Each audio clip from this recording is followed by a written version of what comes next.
Доброго вечора.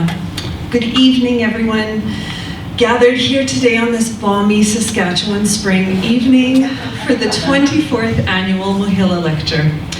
My name is Nadia Fotiona-Shtuk, and I am the Interim Director of the Prairie Center for the Study of Ukrainian Heritage, and very pleased to be your host for this special lecture during our 25th anniversary year.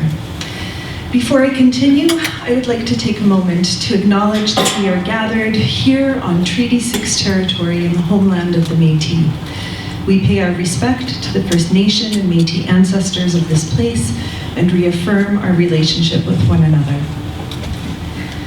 As we celebrate our silver anniversary, the Prairie Center for the Study of Ukrainian Heritage is ever committed to our mission of promoting the advanced study of the many aspects of Ukrainian heritage, culture, and life.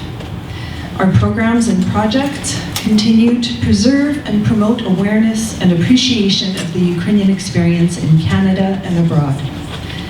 As the anchor of the pioneering tradition of Ukrainian studies at the University of Saskatchewan, we proudly encourage and guide the work of undergraduate and graduate students interested in this area. Perhaps most importantly, we honor the community-university partnership, which is at the heart of our work, and respect our position as an important link between the University of Saskatchewan, St. Thomas More College, and the Ukrainian Canadian community. Especially this year, we honor the fact that we are standing on the shoulders of giants whose legacy extends back 8 decades on our campus. Many may not realize, but it was exactly 80 years ago at the University of Saskatchewan in 1943 that the first university-level Ukrainian classes in all of North America were offered, beginning with a language class taught by Dr. Tomas Pavlichenko, soon followed by additional Ukrainian language and literature courses taught by Dr. Konstantin Andrusishin in 1945. From these beginnings, a vibrant history extends, which eventually included a Department of Slavic Studies with several Ukrainian faculty positions, the publication of the first comprehensive Ukrainian English dictionary by Dr. Andrusishin in 1955, lovingly referred to as the Orange Bible by students who were forced to lug it to class. The 1976 gifting of our beloved Lasya Ukrainka statue on campus, our homing beacon for all things Ukrainian for nearly 50 years, and most notably, the first ever student and faculty exchange between a Soviet Ukrainian and North American university beginning in 1978. A mind-boggling achievement given the political circumstances at the time, and a life-changing experience for those who were lucky enough to travel to the University of Chernivtsi. And here we are, celebrating the 25th anniversary of the Prairie Center for the Study of Ukrainian Heritage, a consolidation of all those efforts over all those years. We are pleased to acknowledge our founding director and current faculty affiliate, Dr. Bogdan Kordan, who is with us this evening. Of course, we celebrate these achievements against a somber backdrop. As Ukraine endures yet another genocidal attempt at its very existence, creating awareness about Ukraine and honoring the Ukrainian experience in Canada have become ever more important. For the first time ever, we have students part of the 4th and 5th waves of Ukrainian immigration to Canada interested in taking our culture content courses as they rediscover and become passionate about their history. Our work has never been more necessary or meaningful. Our efforts have never had a greater impact on the general perception of Ukraine and what it means to be Ukrainian. God willing, we will proudly continue this work for many years to come. I would now like to introduce our Dean, Dr. Tammy Marsh, to bring greetings on behalf of St. Thomas More College.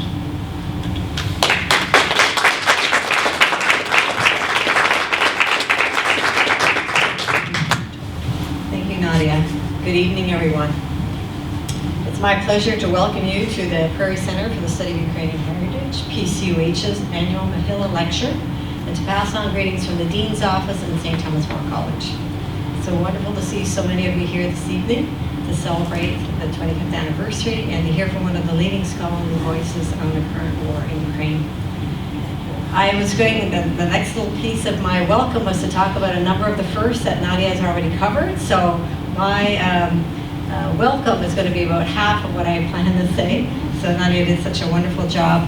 So I think I'll stress saying that one of the other firsts that the University of St. Thomas More College has been a leader in with respect to Ukrainian language and culture is the establishment of the PCOH Center. So PCOH continues that long list of firsts that Nadia spoke about. PCOH, or some of you don't know, is an academic unit at STM, which was created in 1998. And the founding director, as Nadia mentioned, is here this evening, Dr. Bohdan Kodan. It's really hard to believe it's been 25 years, Bohdan. It's gone by really fast. It's also going to speak a lot about that PCOH's mission and the Mohyla Lecture, but Nadia's done a wonderful job covering that, so I'm going to go right to pretty well the end of my speech. So on behalf of the college, I would like to, I want to stress that STM really values the relationship with the Ukrainian community, and we've been really pleased to be able to support PCOH for the past 25 years. So on behalf of the college, I would like to thank Dr. Mychailo Wynnyckyj for delivering this year's Mohyla Lecture. We are honored to have a guest from Ukraine's most prestigious university with us to celebrate the 25th anniversary of PCOH. So I'm certainly looking forward to hearing this talk tonight, so I won't keep you any longer. I'm going to pass things back to Nadia to introduce the speaker.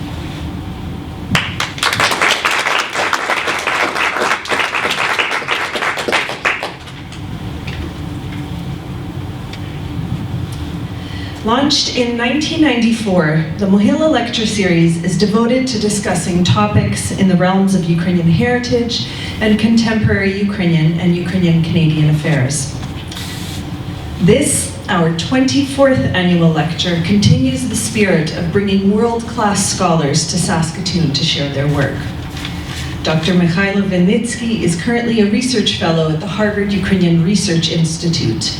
He will be returning shortly to the National University Kyiv Mohyla Academy, where he teaches in the sociology department and the business school, and where he was recently appointed Vice President for Research and Graduate Studies. Until early 2022, he served as head of the Secretariat of Ukraine's National Agency for Higher Education Quality Assurance, and prior to that, as advisor to 3 of Ukraine's ministers of education from 2015 to 2019. Originally from Kitchener, Ontario, Dr. Wynnyckyj has lived permanently in Kyiv for over 2 decades. He was awarded a PhD in 2004 from the University of Cambridge and gained Ukrainian citizenship in 2019. He is a regular commentator for English language media outlets CNN, Fox News, Al Jazeera, BBC, CBC, CTV, among others, and provides analysis on current events in his Thoughts from Kyiv blog.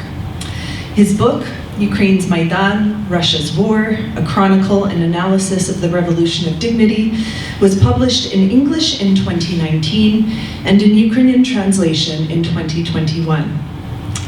It was his blog that led to his name and observations going viral over social media following the full-scale invasion in February of last year. I can speak from personal experience. In those early days after the shock had worn off, his daily Thoughts from Kyiv posts were being shared by colleagues worldwide and provided a powerful, thoughtful, reliable, and comforting touchstone for all. Quite regularly, I would share these posts with my classes at the time, and they helped us feel more connected and somehow less afraid. It was a bucket list wish to someday host him in Saskatoon, and I am so honored to be able to do just that tonight. Dr. Wynnyckyj is an engaging, dynamic scholar, and one whom we are lucky to have join us this evening.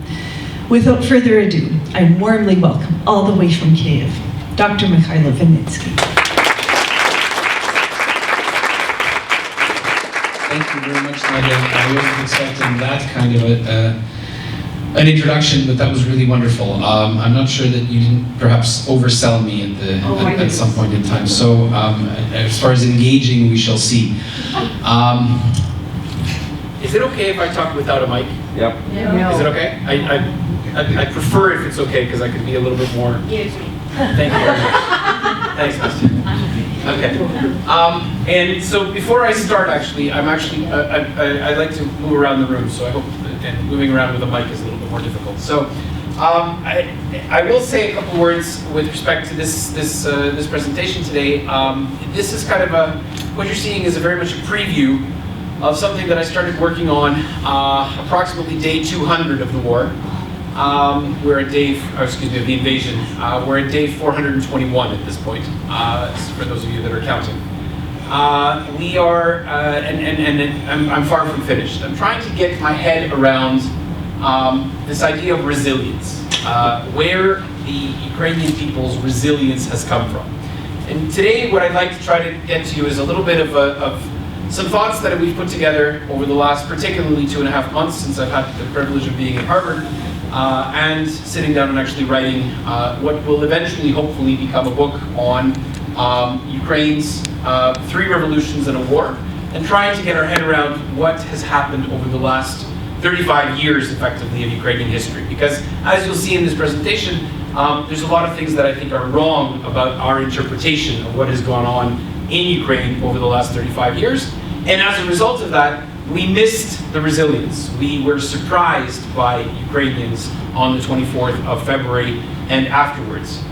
Those of us that have been studying Ukraine and have been living there were not surprised at all. But for the rest of the world, it was very often a surprise. So before we get too started, too far away, I've got some introductory thoughts, but I'm hoping that before you're too sick of me, we'll see a short video. Can we make that full screen?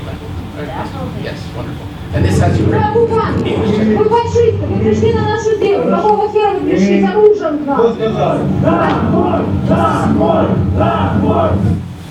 Not as fast. Yeah. For some reason, it didn't work as well as what it was supposed to. Yeah. There you go. No, I will do this. Yeah, and there you go.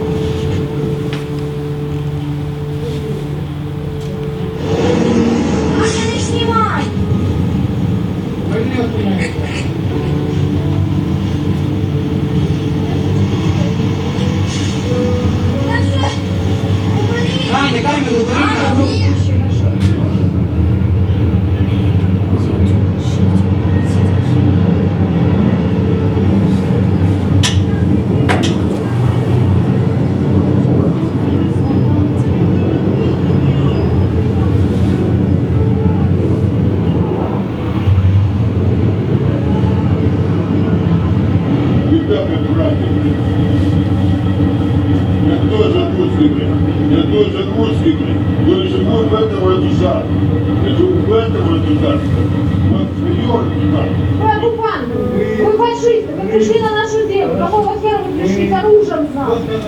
Возьмите семечки, положите сырые, чтобы хоть подсолнухи выросли, когда вы здесь ляжете. Сейчас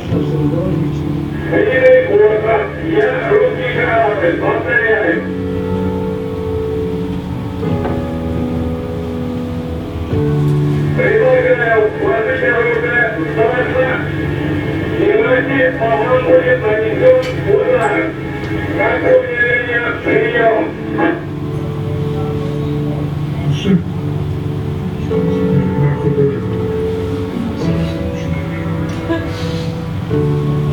Противника, иди нахуй.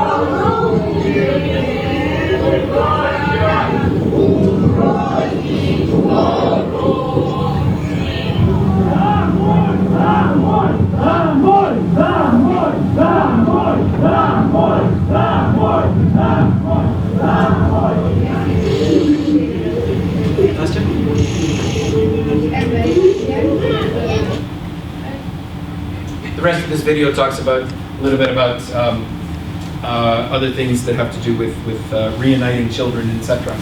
My key question that I'd like to try to explore with you today is, where does this resilience come from?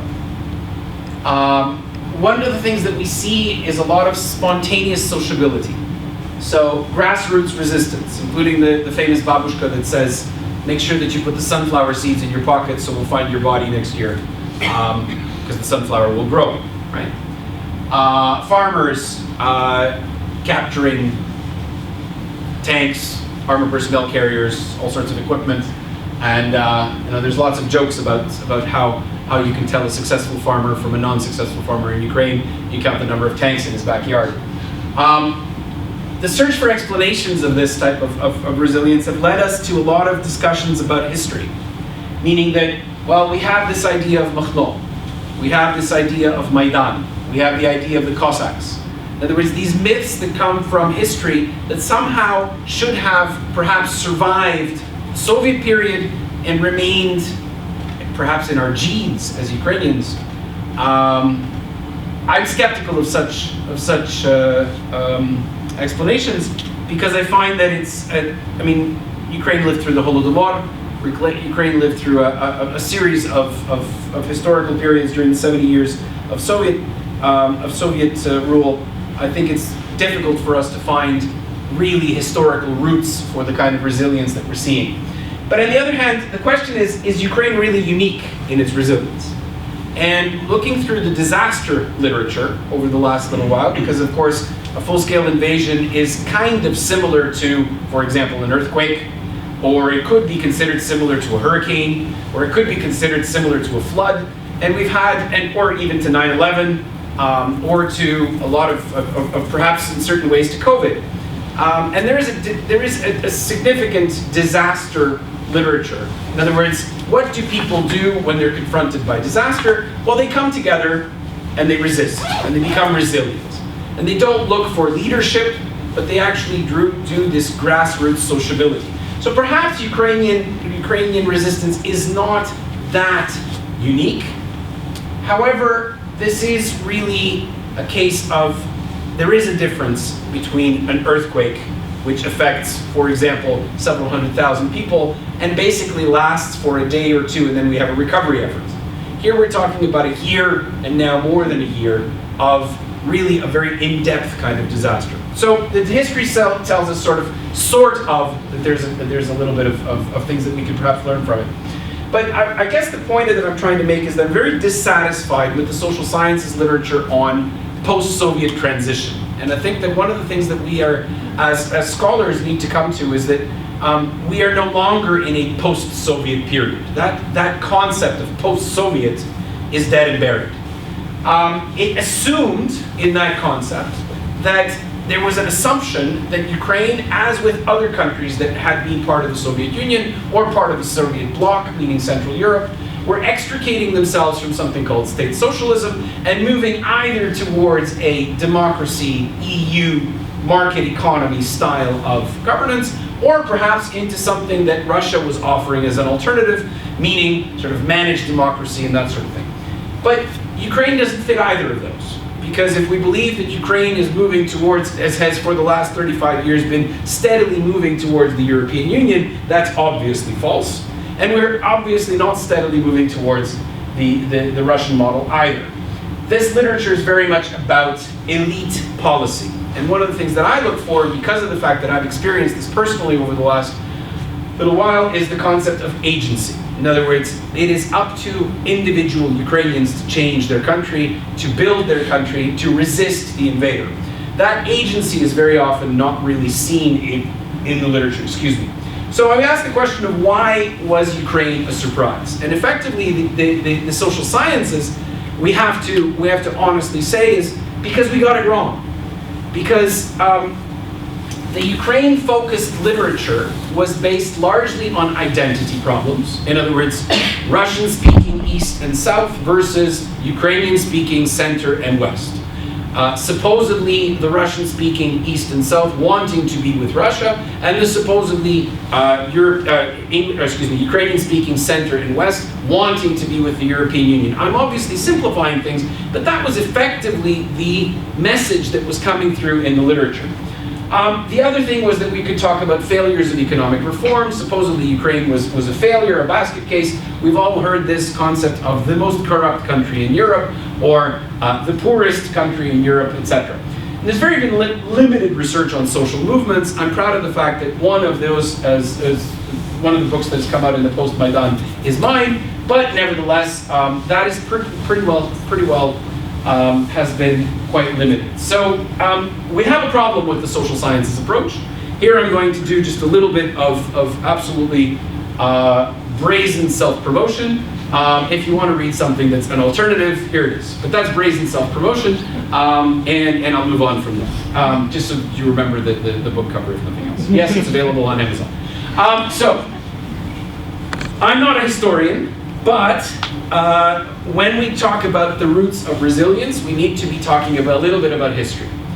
And the issue is that Ukraine is it is a unique history in that we have three really fundamental disasters, and I will be calling them critical junctures, that happen in a 35-year span, and then short periods of evolutionary kind of development. The first critical juncture involves the first Maidan, and this is something that Ukrainians know as the Revolution on Granite. This is the student protests, which we first see the tents. At the time, it was not Independence Square, it was the October Revolution Square, and students from Lviv and Kyiv protesting for effectively an independent Ukraine. Although they weren't actually saying that they wanted an independent Ukraine, their demands were a little bit more muted. But nevertheless, this is really October 1990. This is the period this is the first period of, if you like, really fundamental break with the past in terms of the thinking of the average Kyiv resident. And I'm actually focusing on Kyiv because Kyiv is important. Putin came after Kyiv because it's important. Revolutions happened in Kyiv because Kyiv is important. I have nothing against Lviv and other cities, but I will focus on Kyiv because I think it is the capital and it is important, if nothing else. Today it's approximately 30% of the economy and 10% of the population, if not more.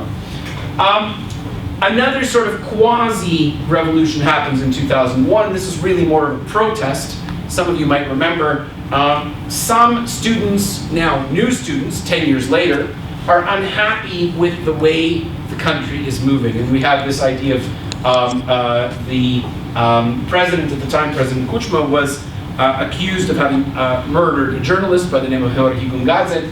And again, we have tents go up on Khreshchatyk and in the center of Kyiv.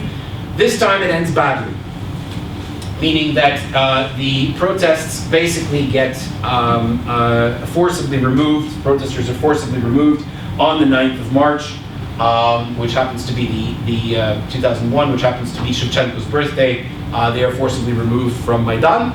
But 3 years later, 2004, some of you might remember the pictures of the Orange Revolution. And the Orange Revolution is now about something different. Whereas previously, we could talk about student-led protests, and we can talk about youth being at the forefront, and we can talk about things like freedom and independence and dignity being at the forefront of the discourse of what people are talking about. Here, suddenly we turn to the idea of justice and righteousness and fairness, meaning we're talking about a rigged election.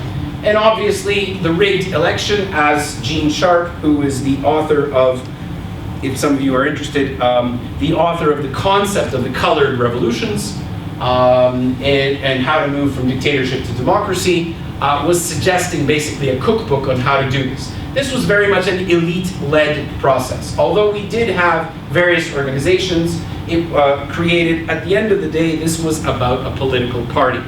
And this is something that we need to remember, because the Orange Revolution is very different from the Revolution on Granite, which is a student-led protest, and it will be very different from 2014.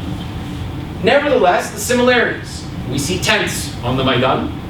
You see them well organized at the beginning, and then a little bit more chaotic and sort of party atmosphere a little later on. For those of you who don't recognize, that's the coat of arms or the symbol of my university, Mohyla Academy. And obviously, Mohyla Academy happened to be quite active in 2004 as a base of operations for the National Ukrainian Party. 10 years later, or perhaps 9 years later, this is the picture that you would see from 2004. Now please compare the people numbers. You remember the numbers of people that you saw in the black and white pictures. Not that much. A lot more here. Now 2013. Okay? Just to give you an idea of the grassroots engagement that is happening in the Ukrainian population. I didn't count them, but they say there's 1 million on this picture. I don't know. And I will tell you that having stood right about there, it looks like it's a lot of people. Being in the crowd of 1 million people is a very unique kind of experience. This is, I think most of us will have remembered 2013, 2014. It started as a student-led protest. It was about students being actually quite open about the fact that they want nothing to do with their politicians. They want to have, they don't trust the politicians. The political leaders of the opposition, the political leaders of power, they want to be part of Europe, but the issue is that they want to be part of Europe with their own voice. And this revolution becomes known as the revolution of dignity, because it's about voice, it's about having something called, in Ukrainian, subjektnost, anthropological term, subjectivity. In other words, you have the ability of making your own decisions as opposed to becoming the object of someone else's decisions. This was a very interesting protest in terms of geography, if nothing else. There was an official stage, an unofficial stage, there was a university, there were various types of, this was a city in itself for 3 months. The reason I bring this up is because I don't know of any other country that has had over basically the span of 3 decades. The span of 3 decades has gone through 3 fundamental sort of social moments of sociability, if you like. In other words, grassroots kind of searching really for yourself. Of course, one of the things that I didn't mention, and I should have mentioned, was that in the first case, in 1990, we would have had, in addition to students, we would have had future leaders that would have come out of the protests. So, for those of us that still remember politics in the 2000s, we would have remembered the student leaders like Wynnyckyj, like Vyacheslav Kirilenko, like Mychailo, all of them leaders of the student protests, and then 10 years later becoming well-known Ukrainian politicians. 2004, similar things, the Klitschko brothers become part of the political establishment suddenly. And in 2013-14, we have many people that come out of that political establishment, or that movement as well, that are now part of the political establishment, although not necessarily part of the Zelensky team, but nevertheless somewhere, certainly in the in a party called Holos. I think another part of the story is the story of music. I think it's an interesting story, because the 1990 protests produced a lot of interesting Ukrainian music. And a lot of interesting authors that some of you might remember, Mychailo, thank you, and several others that would have been sort of part of that student protest movement. 2004, Ruslana, and this is a photograph that's actually taken from New Year's Eve 2013-14, where we have a concert of Okean Elze and Slava Kachuk. So the concept of music is also very important, which I think is pretty logical if we're looking at student movements, grassroots movements, perhaps skeptical of political leaders types of movements. One of the glues that brings things together is music. And we will see the importance of music in the invasion of 2022. The importance of rap, the importance of new artists that come out as a consolidating force that perhaps explains something in the resilience. I'm not going to say that it explains 100%, but it is certainly an element of resilience which I think is important. Of course, 2014 does not end well. This is the first time in Ukraine that we have mass political violence. Ukraine up until 2014 was the only former Soviet republic to have gone through a 30-year effectively period, 25-year period of independence without political violence. That, if you like, innocence is lost very quickly. Ihor Lutsenko is beaten. His comrade is actually killed by thugs. Mass political violence on the streets. The concept of dignity is brought to the fore when we have police officers arresting protesters, stripping them down in minus 15-degree weather, and Kozak Havryluk is laughed at, but at the same time filmed, and this film goes viral, obviously, as a symbol of someone who does not lose his dignity even in the worst of cases. Again, something that we see a lot of in the last year. We've seen an awful lot of cases of men and women maintaining their dignity in very difficult situations. This is a story of a father and son team. The son is a PhD student, now a lecturer. The father is a professor at Kyiv Polytechnic University. Obviously in the wrong place at the wrong time, but certainly not very, shall we put it, right-wing Nazi fascist activists, as some of them would have portrayed us on the Maidan. The Maidan is the first shock to Ukraine, and I think that this is something that, this is where 1990-91 is the first moment of fundamental disruption. We have a smaller disruption in 2001, 2004, and we have another fundamental disruption in 2014, and now the disruption could not be deeper. What happens in these disruptions? There is a literature on disruptions, something called critical junctures. And I'm conscious of the fact that I have a senior political scientist in the room, so if I get this wrong, well, then you'll correct me a little bit. But the concept of critical junctures is something that there is a big political science literature on, and it has to do with the fact that established norms and structures basically cease to operate for a variety of reasons. And what happens is that we focus now, I'm using some terms here that are perhaps a little bit too technical, but these are social science terms that come from a famous sociologist by the name of Pierre Bourdieu, who talks about field being sort of the normal state of society, and fundamentally underneath that there is this idea of habitus. In other words, the ideas and the habits that are a little bit more fundamental to behavior that very often we don't even think about, but they tend to inform our behavior in normal times in a field of activity. In a disruption, the field ceases to exist and the habitus becomes bare. Now, we know that the change of habitus depends on the depth of the disruption. So, for example, we may have a local crisis like a tornado, a flood, a wildfire, or a protest like 2004. We might have an extensive crisis, which fundamentally changes ideas a little bit more, like an earthquake, a pandemic, a revolution, or a localized war. And then we can have a catastrophe, like we've had now in the full-scale invasion.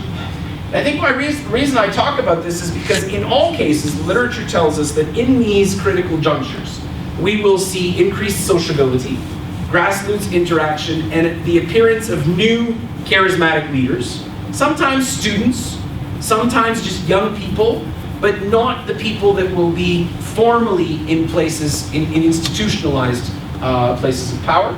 And we'll see a lot of sense-making, so reformulation of symbols, new anchors of legitimacy being created. So I'll quote here a famous, actually Soviet scholar by the name of Ken Jowett. He says, on balance, in this kind of Genesis environment, leaders count more than institutions, and charisma far more than political economy. It's precisely in epochs where existing boundaries and identities, international and national, institutional and psychological, are challenged and assaulted, that great men, or men who want to be considered great, offer themselves as point of certainty and promise. Now, for those of you that missed it, to a large extent I'm talking about Zelensky, okay, in this war. Because I'll remind you, for those of you that don't follow the polling data, in the beginning of February, just before the invasion, beginning of February 2022, we had a poll that was showing the popularity of Volodymyr Zelensky. His party was sitting at about 17% approval, and he personally was sitting at 21%. Within a month, that had changed to 96%, right? So this is a period of massive change in terms of people coming to the fore that would not necessarily have been logical leaders previously. And I think one of the things that we will see in the next 2, 3, 4, 5, 6 months, and we're seeing it already, is this idea of, if you like, great men. I'm using the term men, I apologize, perhaps generally, incorrectly, but historically they have been men. Great people, if you like, charismatic leaders coming to the fore. So I often get asked about this, where's Poroshenko? Well, in history, let's just say that, right? Many of the former leaders are now in history. We're seeing new people come up, and that's a normal thing.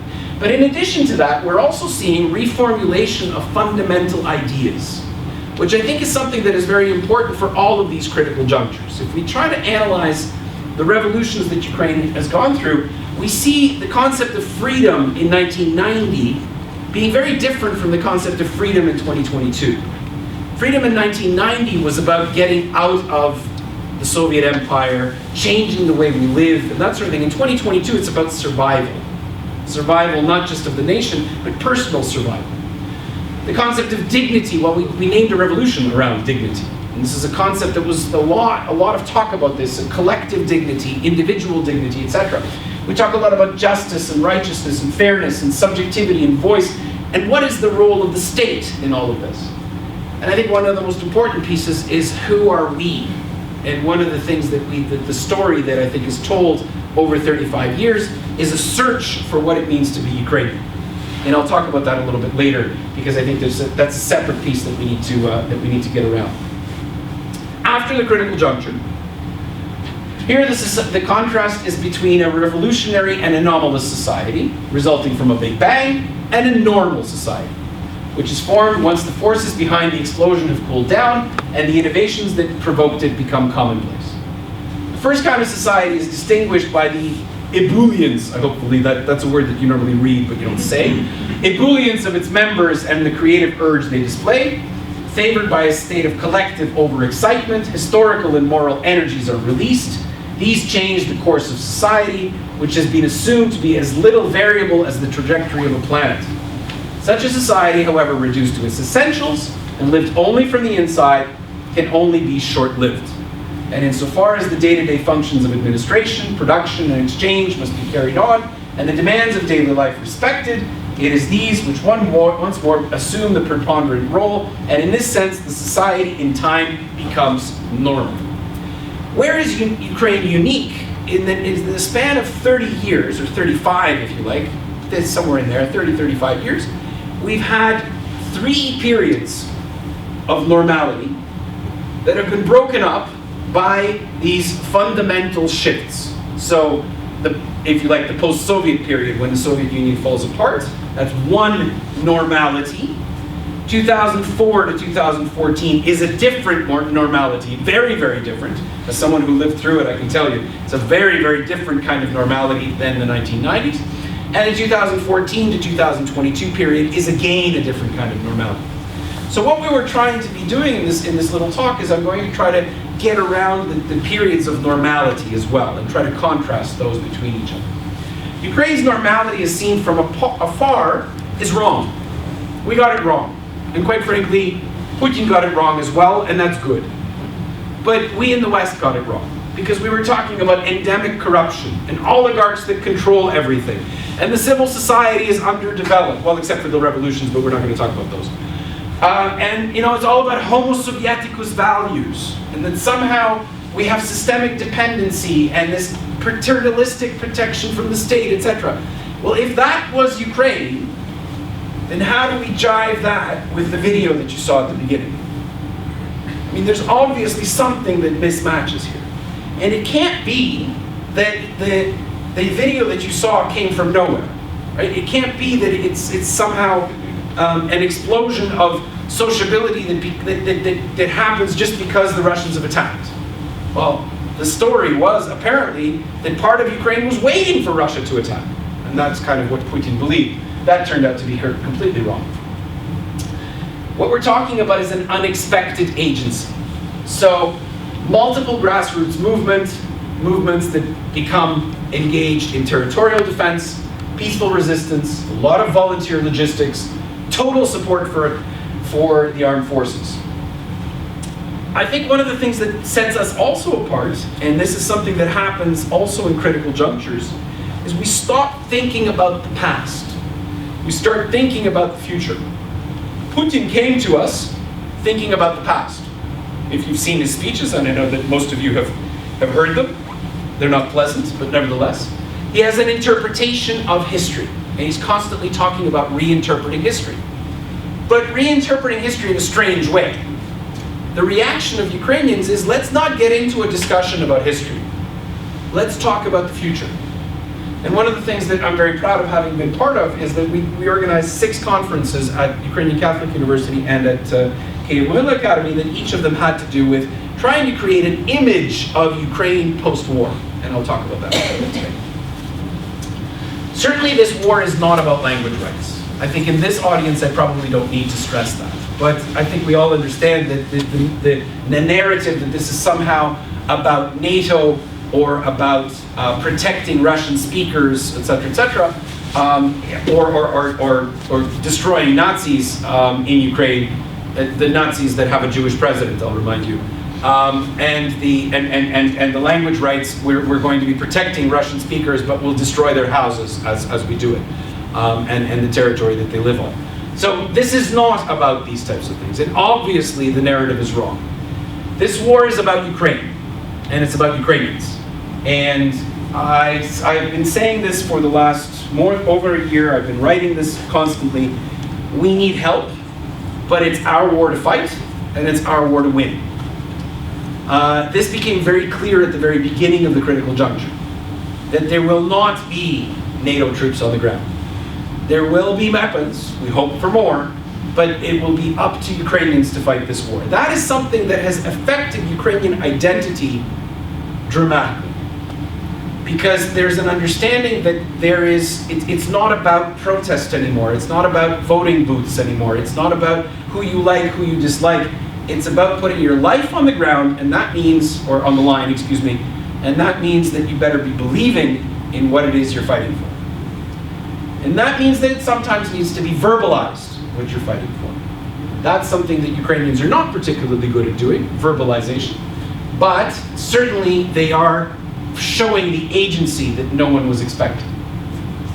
So I want to just do this very shortly as far as why did the Russians fail? Why did the Russians do so badly in Kyiv, again then in Kharkiv, and again in Kherson? I personally lived through, if you like, the Battle of Kyiv. So I saw how this worked. And I'm told that in Kharkiv and Kherson, the Ukrainian troops were behaving exactly the same way. The Russians were behaving exactly the same way as well. The Kremlin obviously misconceived reality in Ukraine. They were expecting to be welcomed. Putin seemed to have believed in his own propaganda. Perhaps we have COVID to thank for that. I don't know. The myth of the invincible Russian army is now a myth. I think we now all see that. And it's been that myth was strengthened by many years of World War II victory propaganda. And as we found out, as the Russians found out, it's one thing to fight in Syria, and it's quite another thing to fight in Ukraine. We have a very highly incompetent command structure in the Russian army. Corruption has led to faulty equipment, poor logistics, lack of fuel supplies, problem of trust within the command hierarchy. Perhaps I want to actually use that word hierarchy and stress it a little bit. Because my research recently has actually talked about, or been trying to get my head around, the difference between the way Ukrainians are organizing their fight and the way Russians are organizing their fight. The Russians organize their fight hierarchically. And that means that you're in the army and you better be listening to orders. And it doesn't matter if the orders make sense or they don't make sense, you better be following. That's the paradigm of the Russian army. The Ukrainian army is very different. You are expected to question orders, which is a very strange concept if you think about it. How do you run an army where people question orders. Well, in fact, that's what the unexpected success of the Ukrainian forces has been about. Of course it's high-tech weaponry. Of course we have an issue of patriotism. But fundamentally, it's the team structure of the way that Ukrainians are fighting. It's actually more similar to hunting than to fighting. What I experienced in Kyiv was fascinating because one of the places where one of the groups, the territorial brigades, was getting together happened to be my little, I guess in Ukrainian it's dvir. So it's the buildings of where I live, there's a sort of a courtyard of a bunch of apartment buildings. And they would get together in that courtyard. And they'd find out that, you know, today there's an order that somewhere near Irpin, there's a spot where we've seen some Russians. Intelligence saying that there's some Russians. So 25 guys would get together and go hunting. And it was literally it was hunting rather than fighting. We use a term for that, it's called heterarchy. It's not hierarchy, it's not completely flat. Not everybody's equal. It's not a concept of everybody's voice is the same. There is a leader, but the leadership is temporary, and it's very much consensual. And this concept of heterarchy is actually very good. I realize it's a technical term. Perhaps some of you might look at it some more later on. So that you're not listening to my voice all the time. Anastasia, could I ask you to just snap on that YouTube video, because I wanted to demonstrate what hunting looks like. What you see here is just to say that that's okay.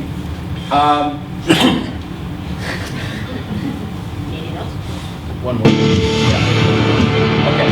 So what this is a tank column that's advancing from the Chernihiv side towards Kyiv. And as you can see, they're kind of slowly advancing around the road, and there's a group of little Ukrainians standing over here. They shoot the first tank, then they shoot the second tank. Boom. And that creates mass panic. And the Russians start basically running out of their armored personnel carriers, and they take cover on this side. Let me tell you a little secret. There's Ukrainians standing over here.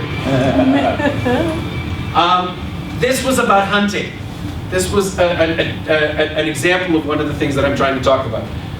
This was 25 guys. And quite frankly, 3 of them had training, and 22, first time they picked up a rifle was 3 days before this.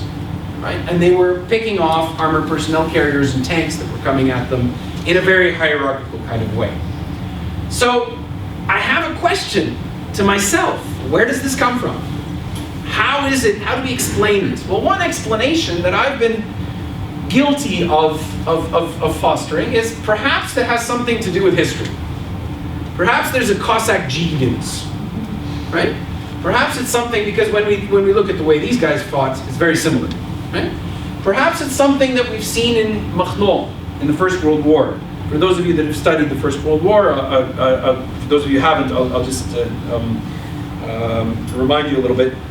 Nestor Mychailo put together an army, listen to this carefully, an army of 100,000 people under the flag of anarchy. Now just think about that. 100,000 man army under the flag of anarchy. Doesn't make a lot of sense. After the battles were over, 3 months later, the guys all went home. And that's kind of the Ukrainian story of how we fight, right? Perhaps that has something to do with that. Perhaps this is something that we've seen in the Maidan, the concept of the volunteer battalions and people coming together, grassroots. Maybe that's where it comes from. I've actually analyzed this a little bit and found that in IT companies, this is exactly the way Ukrainian IT companies work as well. They form teams for a little while, and then they all go home. It's not hierarchical. As I like to say to my Ukrainian colleagues, just try to tell a programmer that he has to come in at 9 in the morning and leave at 5 in the evening. It's not going to happen. Right? These guys work on their own pace, and at the same time, Ukraine is becoming an IT powerhouse. Why? Perhaps it's because of the way we organize ourselves. I don't know. I think it's a little bit too much to say that it's because of history. But certainly there is a habitus, meaning a series of ideas, norms, habits, ways of doing things that seems to point to the fact that we've got something. We've got a way that seems to be quite successful. So it's quite obvious that the vision of Ukraine being corrupt was wrong. According to generally accepted views, Ukraine's political and economic system was a limited access order. We were supposedly not modern enough, not Western enough, personalized teams, limited hierarchy. These are things that, flexible rules. If I'm trying to explain, particularly the concept of flexible rules, if I want to explain everyday life in Ukraine, I talk about flexible rules and creative class entrepreneurs and these people that are enthused by the concept of Kyiv as the capital of freedom. We don't like stable hierarchies. Thrive in vibrant teams. This is actually something that recently was described by an American general, strangely enough. He wasn't describing Ukrainians, but he was certainly saying that in the future, wars will be won and organizations will be put together, not as hierarchies, but something called a team of teams. And it would seem that for some reason or other, Ukrainians have, well, if you like, the Ukrainian word is namatzatin, right? So we've kind of felt our way into this way of organizing things, and it turns out to be extremely successful, certainly on the battlefield, and also it turns out in the economy. It's very different from what we in the West are used to. Perhaps it's kind of a secret sauce. This was an interesting piece that came out literally a year before the invasion. Not a very popular book. It was called The Primary for Programmers Who Lead Programmers Herding Cats. Turns out that in its Ukrainian translation, it became a bestseller. How to herd cats, right? Because it's about managing Ukrainians. It was written by a Swedish guy who wasn't thinking about Ukrainians at the time, but it seems to be about this hierarchic structure, this concept of teams being very important. Now, I'm actually going to go as far as to say, for those of us that are social scientists that know something called the Weberian hypothesis, that has to do with the Protestant work ethic and the reason that the Industrial Revolution started in the northwestern corner of Europe in a very cold, damp, poor place. The reason that it started there is because on the frontier of Europe at that time, there was a group of people that had the habitus that was necessary for industrialization. For those of you that hadn't noticed, we are moving away from industrialization at this point. We're moving as a global economy to something called a post-industrial or perhaps knowledge economy, post-industrial kind of society. And so it seems perhaps that Ukraine may have a mission here, because it looks like we kind of are the Calvinists, if you like, or the equivalent of the Calvinists of the Industrial Revolution. The Ukrainians are showing something similar to the Dutch Protestants, but in a different context and in a different time.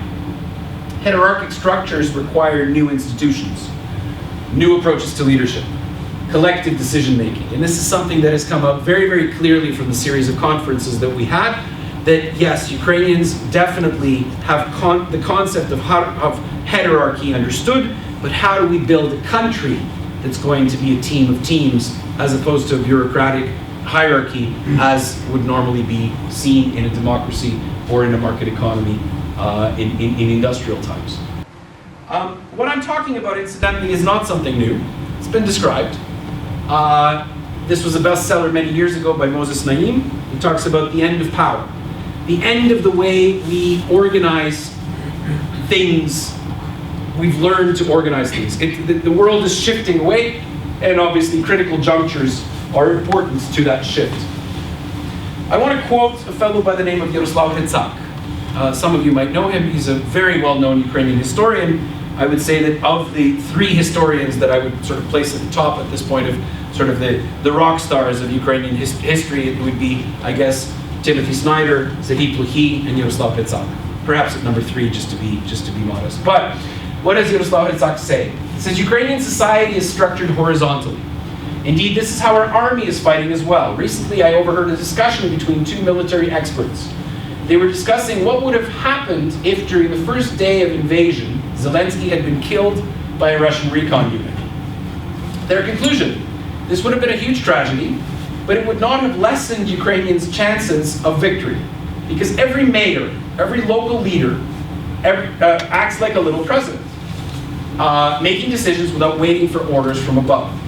The Ukrainian army is very different from the Russian army. We take initiative, we're flexible. In the Russian army, decisions that in our case are made by junior officers, there require a general. This explains why the Russians have had a comparatively large number of, lost a comparatively large number of generals in this war. They need to be close to the front to make decisions. And in our case, the threat is existential, and this gives rise to strong feelings of solidarity and love. Perhaps it sounds strange, but Ukraine today is a country of love. We've never loved our homeland as much as now. And that now segues me a little bit into one more topic that I want to talk about in this talk tonight, because I've noticed looking at every single course on Ukrainian history, on Ukrainian politics or Eastern European politics, there are a couple of courses on sociology. We all have this fixation on the idea of identity. This supposedly is the biggest problem of Ukraine. Well, if you wanted to graphically point it out, like what we see in these courses is it looks kind of like this. So there's this Cossack in the middle, and there's the UPA guy from the west saying, we go that way, and there's the Budyonovka Red Army guy on the east saying, we go that way. And that's kind of the major question that seems to be whenever we talk about any kind of, as I said, history course, sociology course, social science course. Nadia, you're a wonderful person for bringing that. Thank you so much. Thank you.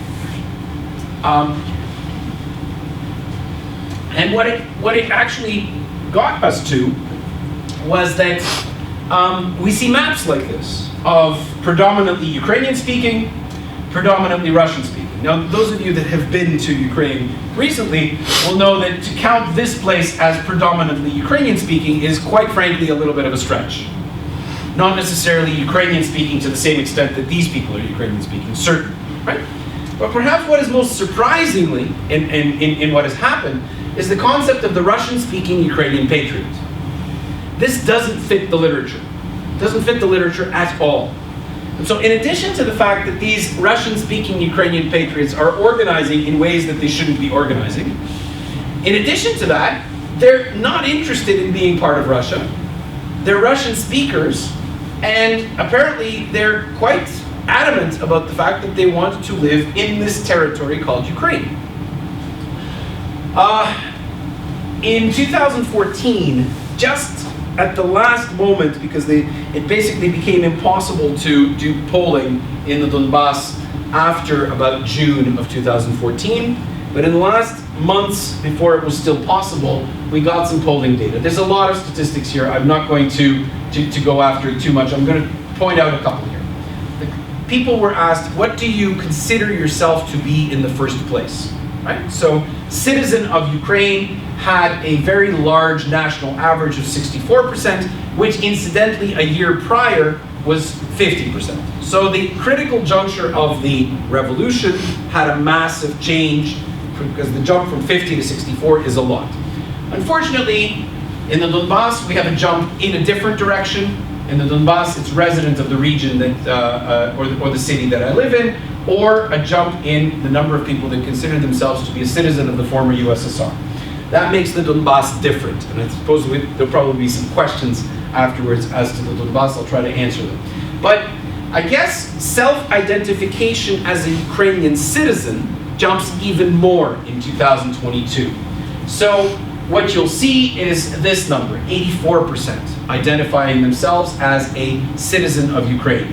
To put that into historical perspective, here you have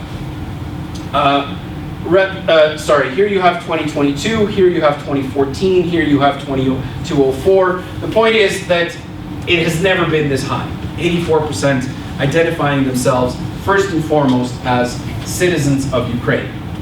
This is, however, a strange identity construct. We've gotten so used to the fact that the identities are politicized in Ukraine.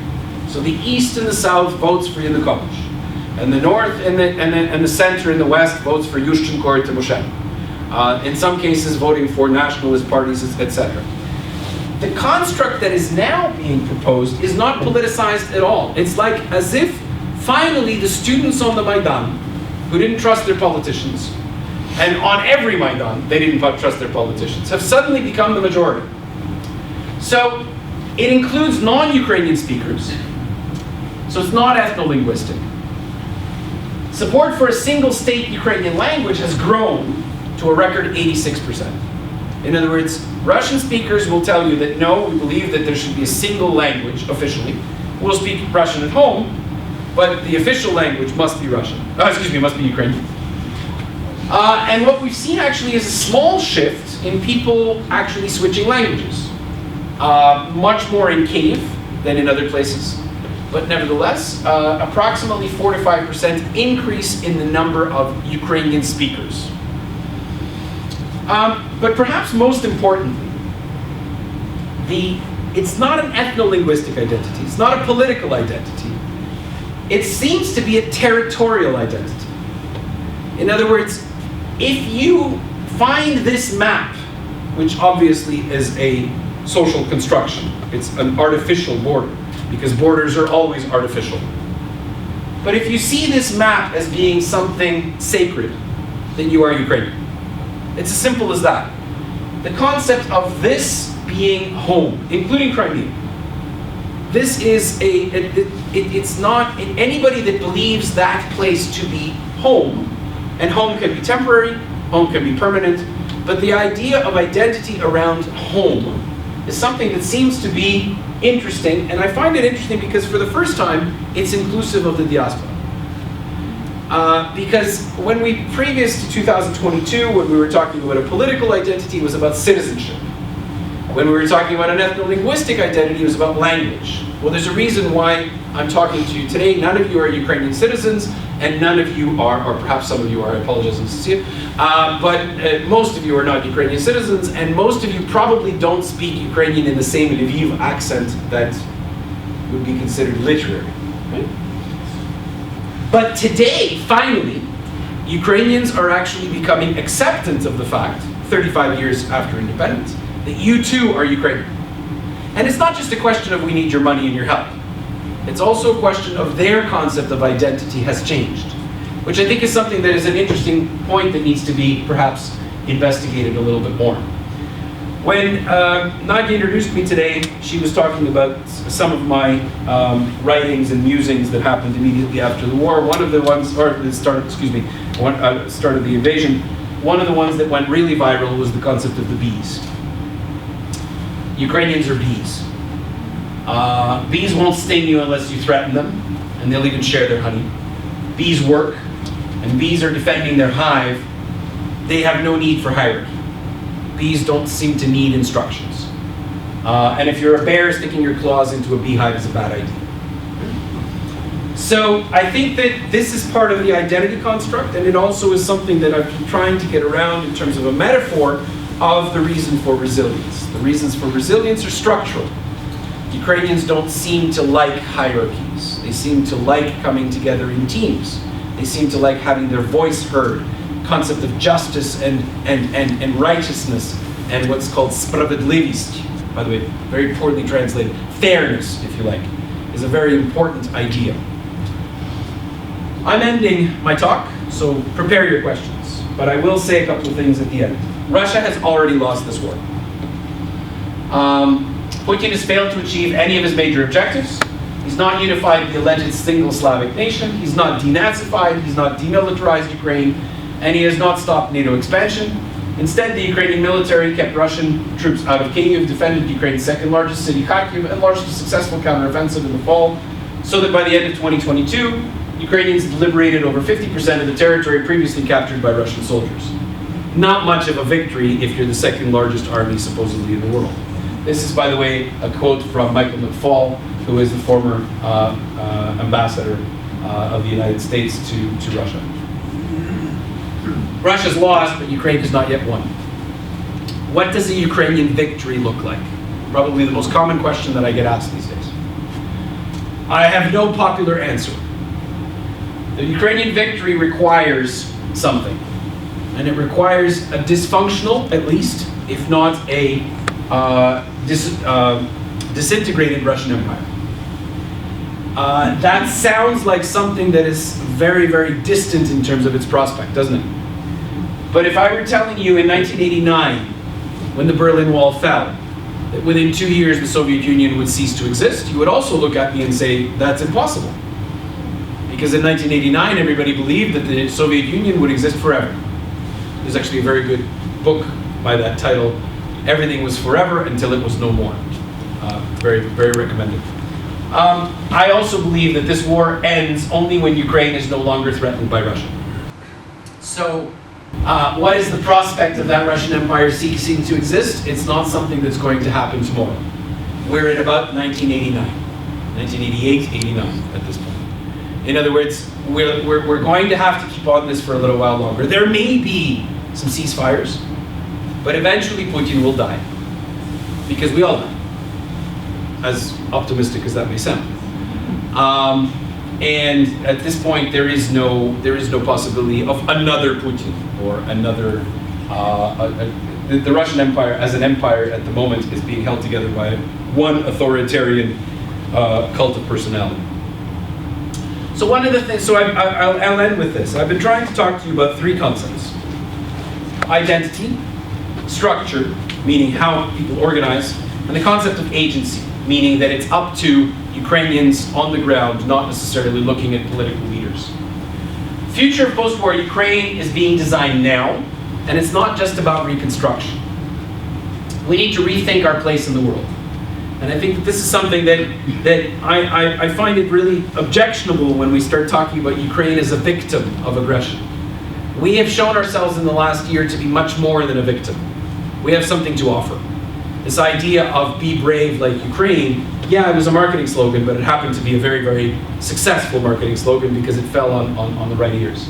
So how do we institutionalize the new structures and in a new identity community? I think these are open questions, but I'm very proud of the fact that there are people that are actually thinking about them and talking about them. At the moment, perhaps at the level of philosophy, at the level of sort of social science, perhaps at too much of an intellectual level, but that's where it starts, if you like. The divided country image is history, and the post-Soviet label is dead. Ukraine is a regional leader. We are not dependent. We are not corrupt. We are responsible. And this is something that I think is going to need a sea change in all of us. Because when the Russian Federation falls apart, there will have to be, we will, as a country, Ukraine, will remain the most powerful nation in terms of military on the European continent. And that means responsibility, something that we have not necessarily talked about a lot in the past. Ukrainians have demonstrated a unique ability to flatten hierarchies and achieve success on the battlefield and IT sector and NGOs. How do we transfer that experience into new political collective decision-making institutions? Again, something that we're thinking about a lot and designing new institutions at the moment. And I think that much of that is actually going to start in the IT sector. Post-war Ukraine will be built by Ukrainians with significant help from our friends, and it's worth building because innovation and progress always initiates on the frontier. And Ukraine today is Europe's frontier. I would actually even go further and say that it's perhaps Western civilization's frontier. So to finish off, I have a little video that I wanted to show you that has to do with music put to the concept of, if you like, hunting. Can we hear the music? I need to start it again because it's only a 30-second thing. Доброго вечора, ми з України.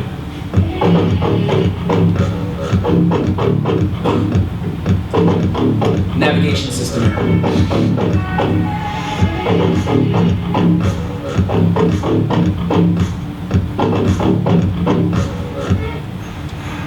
Thanks.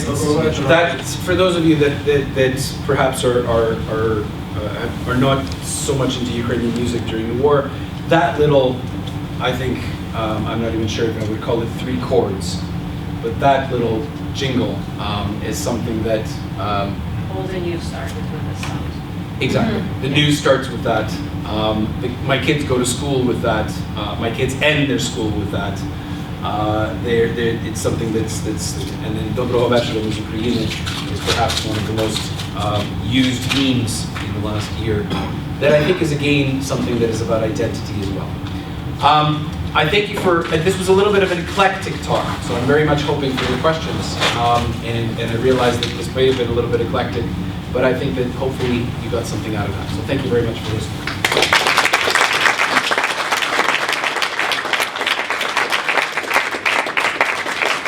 I'm hoping that there might be some questions, or perhaps, yeah, please go ahead.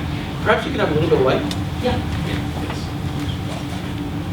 You used yourself as an example of saying we in the West were shocked, but then you also said we in Ukraine were shocked. We're not shocked. So you offer a really unique perspective of both.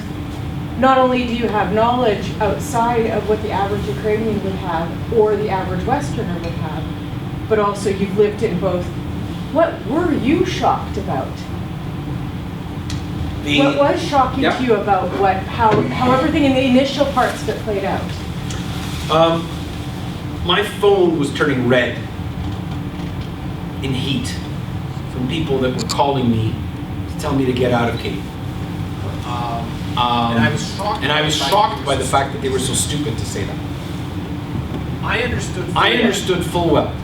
Look, our family had put together, we had a stash of this is actually, believe it or not, the CDC actually sent a cameraman into our apartment to film this, which was really strange. We had a stash of noodles, of everything that sort of, staples that are, thank you. We had stashes of this stuff. So my wife and I knew this was coming. We had no doubt about We had no doubt about the fact that this was going to be, there was going to be some sort of an invasion. Honestly, I didn't believe that the invasion would be of Kyiv. I thought that they would come from the east and the south. the concept of a land bridge to Crimea was so obvious that it was, they were going to try to do that, and with 200,000 troops on the border, it was obvious that they were going to. I was expecting bombing raids on Kyiv, but I was not expecting a land invasion of Kyiv. When the land invasion came, I looked at it and said, this is so stupid. This man has absolutely no concept of what is going on in Kyiv. On the 25th and the 26th of February, there was 120,000 Kalashnikov rifles handed out. 120,000. And there were people that wanted to take rifles, and there were not enough of them. Okay? To hold a city of 3 million people in occupation that it has no desire to be occupied, there's no acquiescence. You need 10 to 1.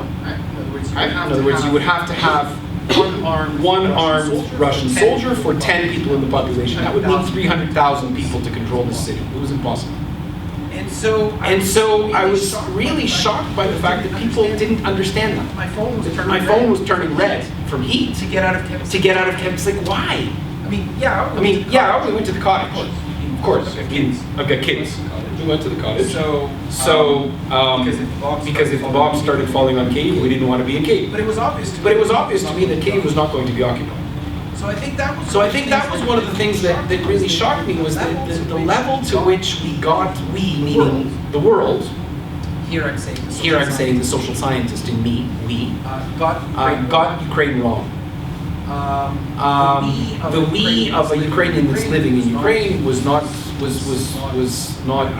I wasn't particularly concerned about any kind of. What, as a Ukrainian living in Ukraine, were you shocked about? Was there anything that was like, whoa, I didn't see that coming, or I didn't see that turn of events, or resistance, or successes? Let me give you a little story. This is a story that I don't know. Let me answer it this way: the stupidity of the Russians. I was shocked by that. Yeah. There was a raid. We have, our cottage is 70 kilometers south of Kyiv. So here's Kyiv. Here's the Russians are coming from the north. There's Sorry, let's do it this way. Kyiv, there's Hostomel, which is the airport where the Bria was destroyed. It was the airport that was the first one to be attacked, near Irpin and Bucha. It's a military airport. It was a key spot. They were convinced that if they took that airport and they took another airport, then they would have the ability to surround Kyiv at least. So Hostomel is here. There's another one called Wynnyckyj here. Kyiv is right there. Wynnyckyj is relatively close to us, about 35 kilometers away from our cottage. And there was a paratrooper raid on Wynnyckyj, and they dropped a couple of armored personnel carriers, and they dropped, I don't know, several hundred troops, and they tried to take the airport. The Ukrainians basically destroyed them still in the air. But a couple of guys landed, and basically, I mean, their units are destroyed, and they're lost. And they start sort of hiding, and these are Russian soldiers, hiding and going through the woods. And obviously didn't know where they were going. They were completely lost, traveling primarily at night. And after 4 days, they get to the village that is next door to our village, okay, which is like, I don't know, 2 kilometers away. And I happen to know the Babty and Yido that were the first ones in the house, and they walked in and they said, do you have a place that we could wash up? Speaking Russian, with Russian insignia, etc. Assuming that these old people would accept them and give them a place to wash up. And Babushka Masha was fantastic. She said, yeah, sure, no problem. Come on in, guys. Okay. They got undressed and walked them in the barn. And they called us over so I mean, I was shocked at the stupidity of the Russians to be able to do that, okay? I mean, they wanted to, there's so many stories like that. Why do we see, the farmers, the Ukrainian farmer pulling away the tanks? With them chasing. Exactly. I mean, the incompetence. I think that was most shocking. The Ukrainians were afraid of Russian troops, logically.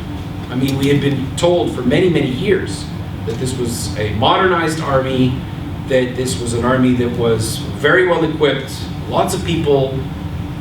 They turned out to be, yeah, paper tiger. And I think that shocked us to a large extent. I think they underestimated the corruption of the Russian troops. And I think we overestimated the corruption of the Ukrainian side. Yeah. I think we got it a lot of that. I mean, the world got that wrong, right? I mean, remember Donald Trump is saying that, this is the most corrupt country in Europe.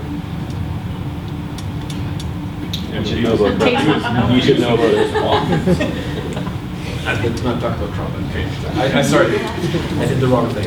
I mentioned the wrong thing. Yeah. That was a wonderful talk, so I just want to say thank you, it was so great. This question of governance and how Ukrainians can self-organize in this way after the crisis has dissipated is very interesting, and I think it's interesting to look at the IT sector for this.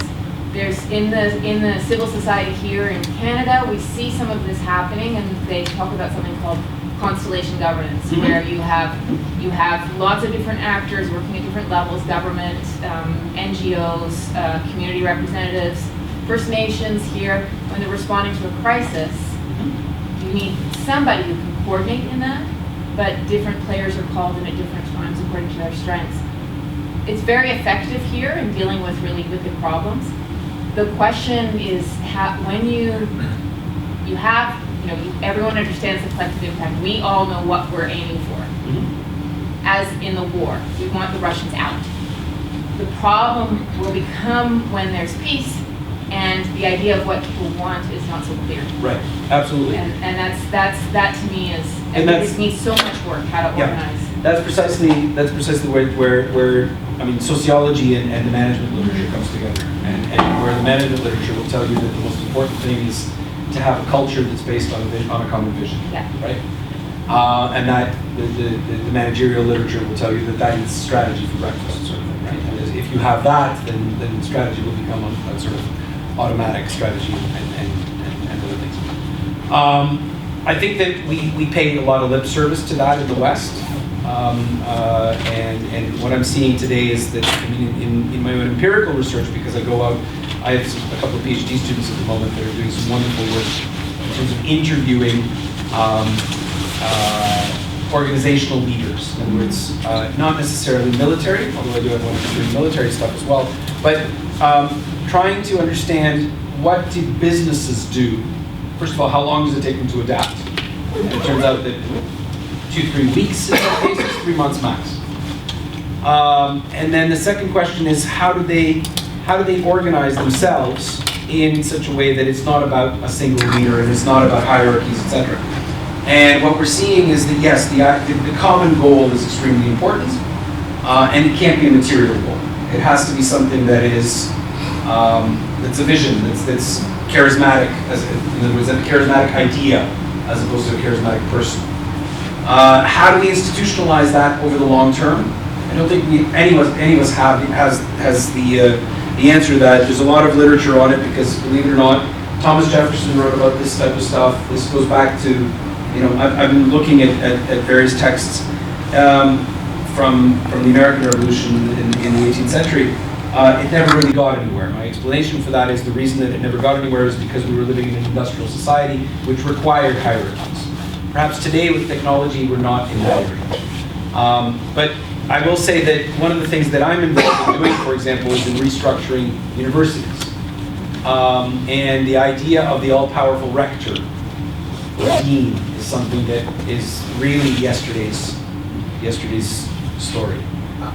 It's about bringing together a team, and it's about trying to put together people that are going to feel themselves to be horizontally connected. Again, around the common idea, which might be a leadership in a university or a leadership or a leadership of a faculty or a thing. So I think that we need to start with those kinds of organizations, perhaps IT, universities, perhaps journalism is another area, and then eventually it'll get all sorts of politics. Interesting research. Thank you. Well done, please. Here I'm getting nervous because there's going to be some. No, I was really struck by your description and commentary and the rest of it. And I was fascinated by this idea of hierarchy.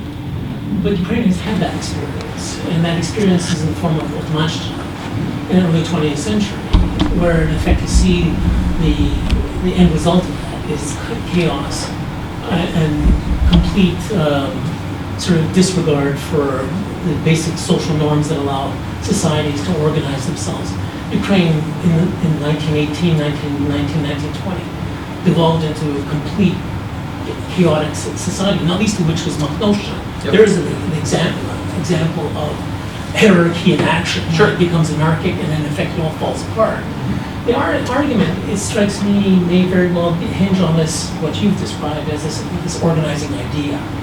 And in Ukraine, I think that 2014 starts off as an inflection point, or it serves as an inflection point, because 2014 in the Maidan talks about a new way of thinking about your relationship to political space, and more importantly to the state. Yes. Whereas everything prior to 2014 was the relationship of the individual and the state. And so the state in fact took a commanding position in politics. Whereas in 2014 the individual becomes the source of political authority and power and so on and so forth. And in effect, what occurred in Ukraine in 2014 was a democratic revolution, if you will. Unlike anything that Ukraine has ever experienced before, possibly, maybe with the exception of 1917 and the formative stages. But the point is, 2014 stands as a real watershed event. And it's carried through. The people that were on the Maidan went eastward to defend the country, and it became the backbone of the volunteer forces. Right. And their sense of who they were as Ukrainians were not necessarily defined in terms of kind of new habitus, maybe it is, but the argument here is that they saw themselves as agents of their own destiny and future.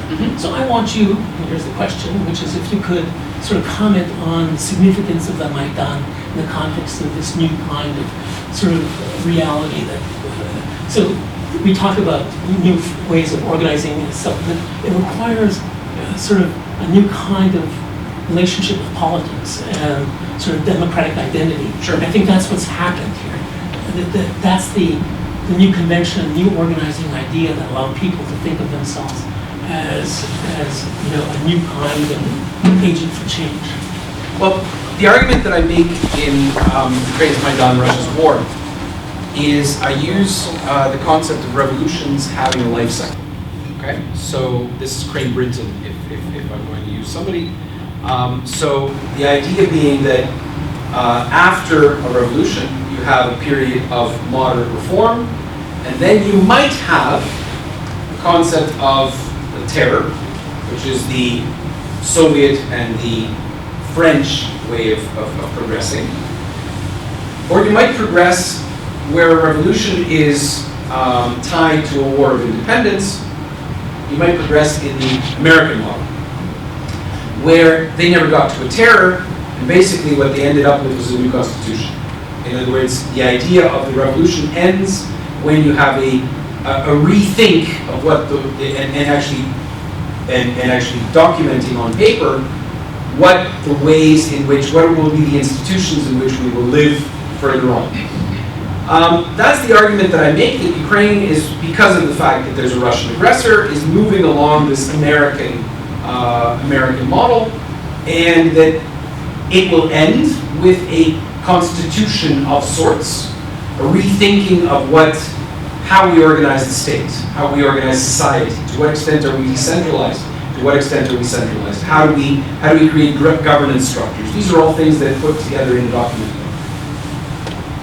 The,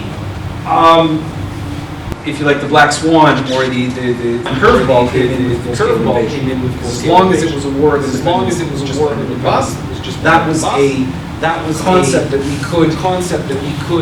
I could argue because it's a war of independence, but it's a war of independence based on Donbass and Crimea.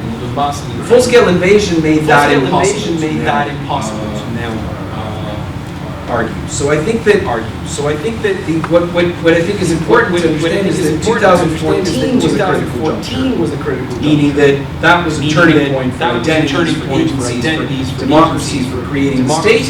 But 2022 was the next critical juncture. And now normality was actually pretty short. The concept of revolutionary trajectory was only lasted 8 years.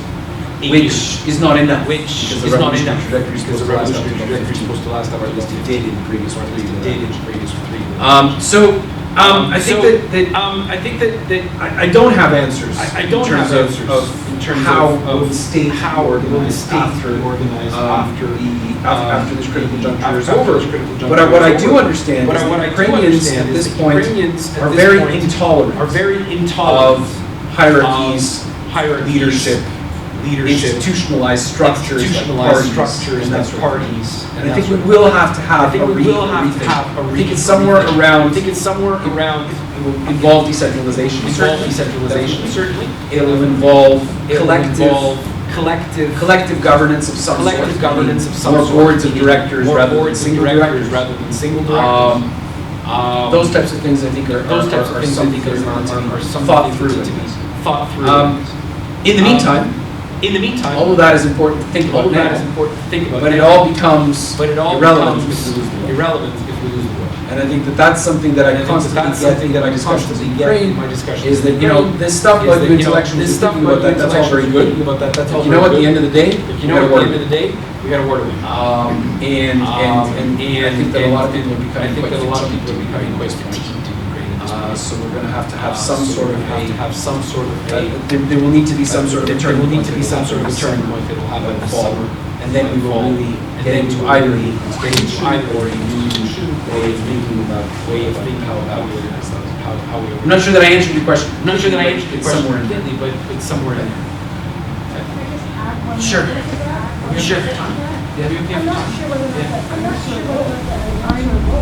I've lived 90s and 80s and 90s and all of the different countries.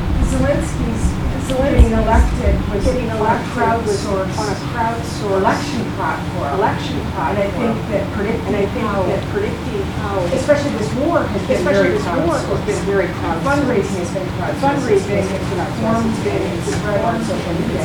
So predicting something in the future of how that I would have hard in this climate because it's unprecedented. Yeah. We've never had a crowdsourced, not to this level. Not to this level, certainly. Not to this level. And I will say about, one thing that I will say that the game gained a lot of popularity in crowds in North American crowds.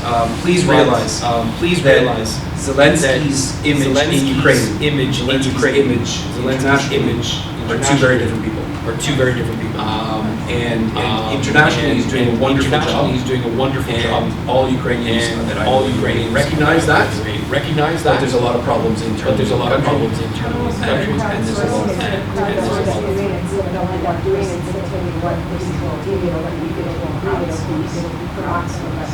Which is what technology today allows us to do. Yeah, please.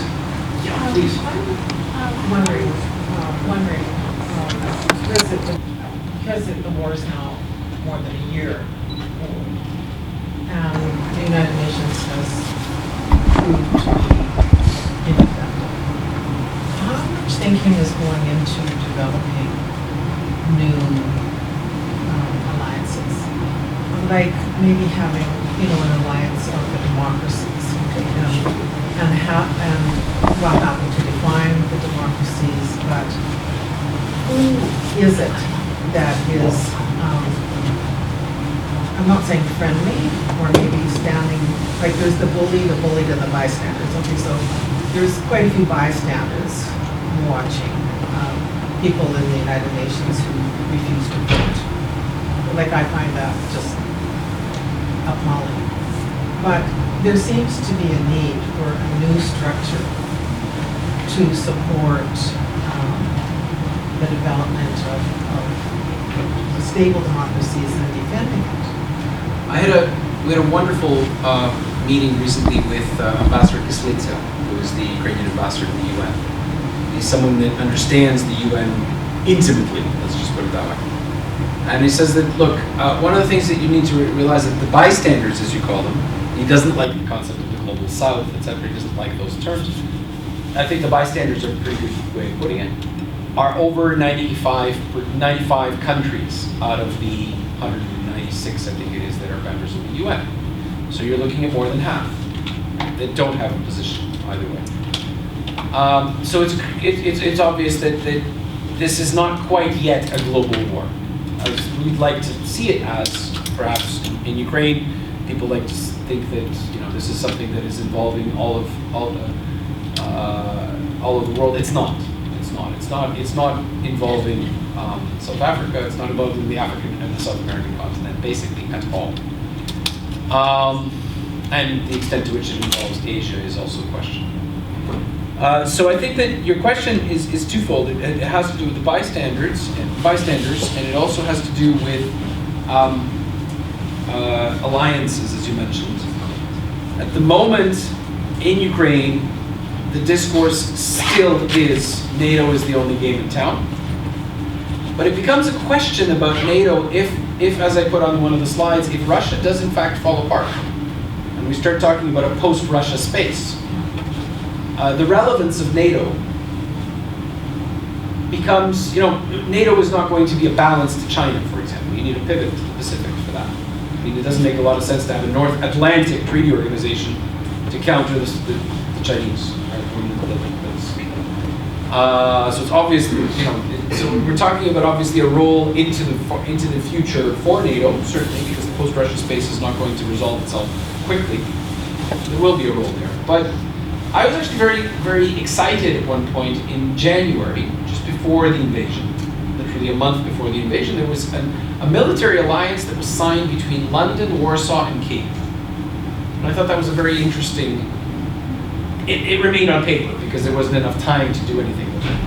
But I think that that's an interesting axis, sort of the outsiders of the European Union. And obviously the Baltic countries are very interested in that, and perhaps the Swedes as well.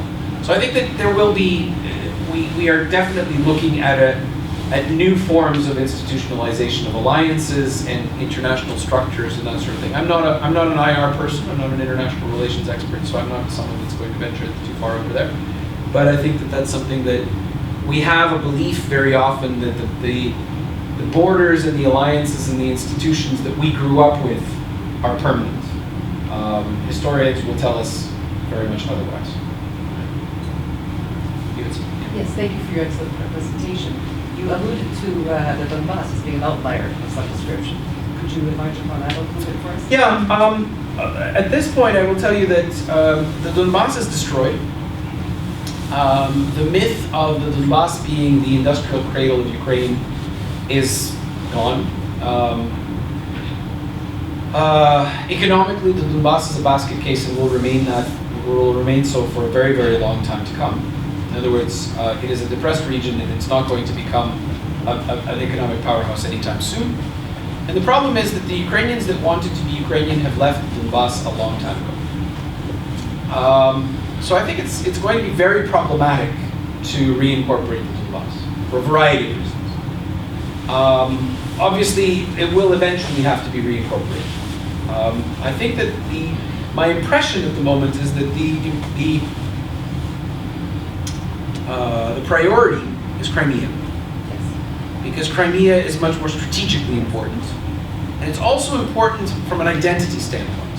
Ukrainians have made a decision, and it's been an elite decision. It's filtered down into the masses, if you like, and it's also a popular decision that the Crimean Tatars are Ukrainian, which, if any of you have studied Ukrainian history in the 17th century, is not a logical choice. 17th century to say that the Tatars are Ukrainian is kind of that's a weird one. But Ukrainians have made a choice, and it's that territorial nation. And the worst thing that you can do to a Ukrainian is draw the map without Crimea. Oh yeah. And I think that it's become that's something of principle, but also very much strategically, because as long as Crimea remains under annex to Russia, Russia will remain a strategic threat from the south, and that's obviously. And control of the Black Sea, etc., etc. Although the Black Sea is not really that important, except for grain exports, as we found out in the last little while. The point is that I can see much more attention being paid to a reincorporation of the Crimea than the Donbass, certainly militarily, and eventually economically as well. The south is extremely important. Kherson, Mychailo, etc., Zaporizhia to the Azov Sea.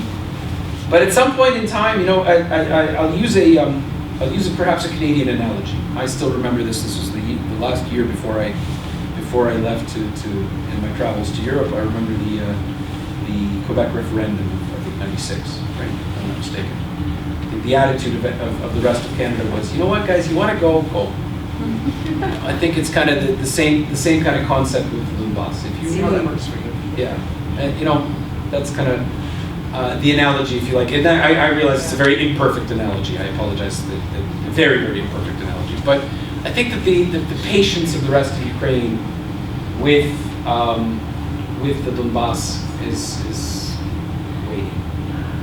Has that been repopulated with Russians from Russia? Or is it just we honestly don't know what's going on in Donbass in terms of population at this point. We know that the mines are not operating. The metallurgy is not operating. So what would the people be doing there that would be there? I'm not sure.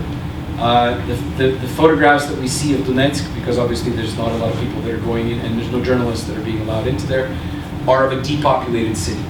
I used to go to Donetsk relatively regularly, about 5 or 6 times a year. It was a bustling metropolis. Yeah, sure, it was Russian speaking, but it was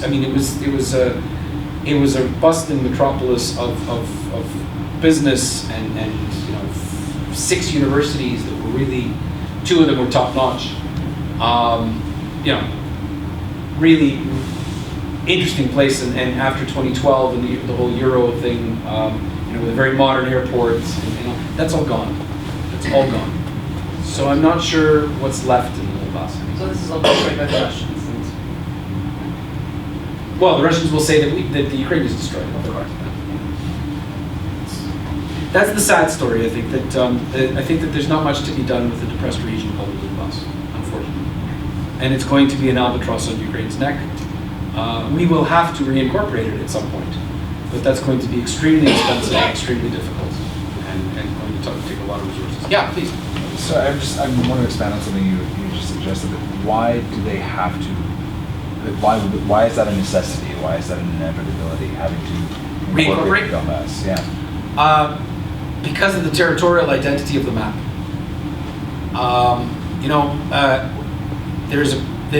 This war is being. I don't see that changing anytime soon.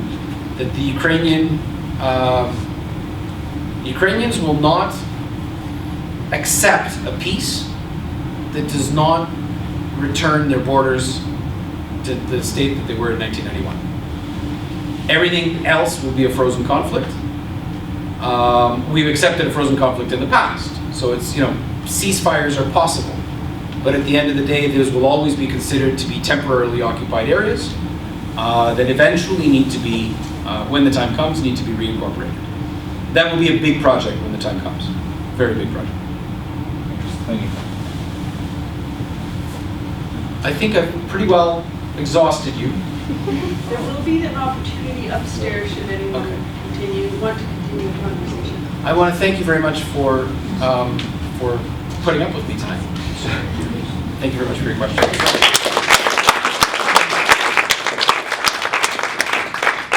I may, I just have a few thank yous to share and a few important announcements. Obviously, an evening like this does not come together without a village of helpers.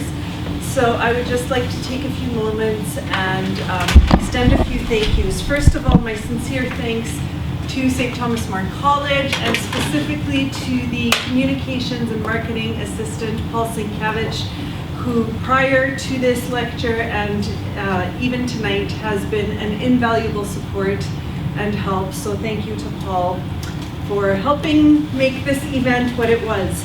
After we conclude our program here, we invite all of you to go upstairs to the gallery space where we would like to host you with a light reception. The catering for this event has been provided by dear old friends from St. Thomas More College, Andreas and Bettina Gowers, and I'm sure you will enjoy their food with a glass of wine as well. My thanks to Dr. Oksana Dudko, our Petro Jacek postdoctoral fellow, and Natalia Shevchuk, our PCUH student administrative assistant, for their assistance and support ahead of tonight's lecture. A mere thank you does not suffice when I want to acknowledge tonight's hosts, the Ukrainian Museum of Canada. Director Dr. Jen Budny and her staff have been beyond helpful and accommodating, and I'm just very, very grateful for this lovely space. And fun fact, Bogdan, correct me if I'm wrong, the very first Mohyla Lecture was held in this room, correct? Dr. Zerin Kohut of the University of Alberta, a historian, gave the first Mohyla Lecture here. So it's a full circle moment. We are always very happy to collaborate with the museum. Please, when you're upstairs, take a chance and view the Doors exhibit. This is something that we were very happy to collaborate with the museum on. There will be many more opportunities for cooperation in the future as well. Most importantly, thank you to our guest speaker, Dr. Mychailo Wynnyckyj. I'm sure you will agree that was a very dynamic and engaging presentation on a topic that is complex during a very tense time. Thank you once again for... You didn't cry. I didn't. Neither did you. Thank you for accepting the invitation, despite the weather that I've apologized for at least 50 times today. And mostly for sharing your... Yeah, I know. The one thing I couldn't control. For sharing your time and your knowledge with us. We wish you a safe journey back to Kyiv. Thank you. And only the most fruitful work ahead in a peaceful Ukraine. Just peace. Just peace. A few quick announcements before we conclude.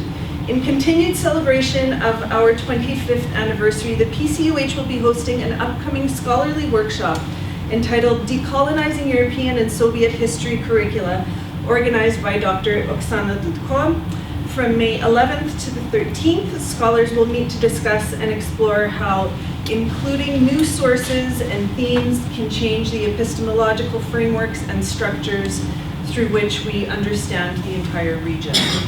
Also, please keep your eyes and ears open for the upcoming official announcement of the PCUH Ukrainian Film Festival in June. This festival will showcase the best contemporary Ukrainian cinema documentaries and feature films, which will uncover complex facets of Ukraine's past and present and discuss challenging stories of resilience and fragility, bravery, and determination. These are all recent films within the last 5 years that discuss the ongoing war, life on the front lines, etc. Thank you for your attendance and for your insightful questions. Again, please join us upstairs for a light reception. We encourage you to stay in touch with us and our events by checking out our website, pcuh.stmcollege.ca, or through Facebook on our Facebook page. I wish you all good health and a safe journey home in this weather. Please continue to support and stand with Ukraine. We hope that she will slumber under a peaceful sky soon. Slava Ukraini!